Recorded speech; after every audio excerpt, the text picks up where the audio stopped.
Magandang umaga po sa bawat isa. Ako nga pala si Ivan Jesus Gulao from BS Forestry, Forcy.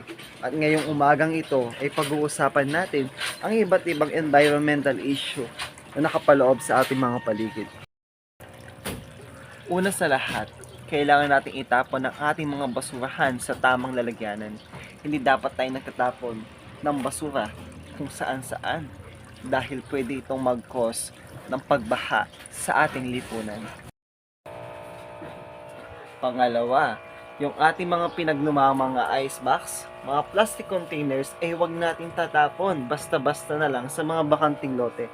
Dahil itong mga plastic containers na to, itong mga ice box na yan, magagamit natin into recyclable materials para sa ating mga alagang mga isda. At alam nyo ba na ang mga isdang to, ang mga hayop na yan, ay kailangan nating alagaan at protektahan dahil sila, kung wala sila, wala tayong makakain. At kung wala yung mga isdang ito, walang kakain ng mga insekto na nasa tubig at magkukos ito ng maraming dengue sa mga taong nakapalibot sa atin.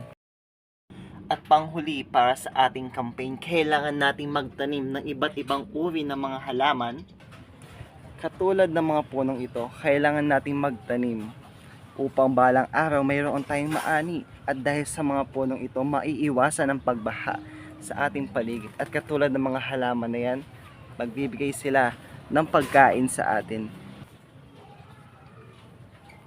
Kaya kailangan natin matutong magtanim upang hindi tayo magutom balang araw.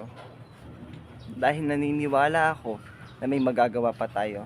At katulad ng mga ibong yan, may buhay din yung ating mga halaman, yung ating mga puno. Kaya kailangan natin silang ingatan. Ingatan natin ang ating inang kalikasan para ingatan niya din tayo laban sa malalakas na mga bagyo na dumarating sa ating bansa. Dahil may magagawa pa tayo. Sabi nga sa kanta, heal the world, make it a better place for you and for me and for the entire human race. So that's all guys. Bye-bye!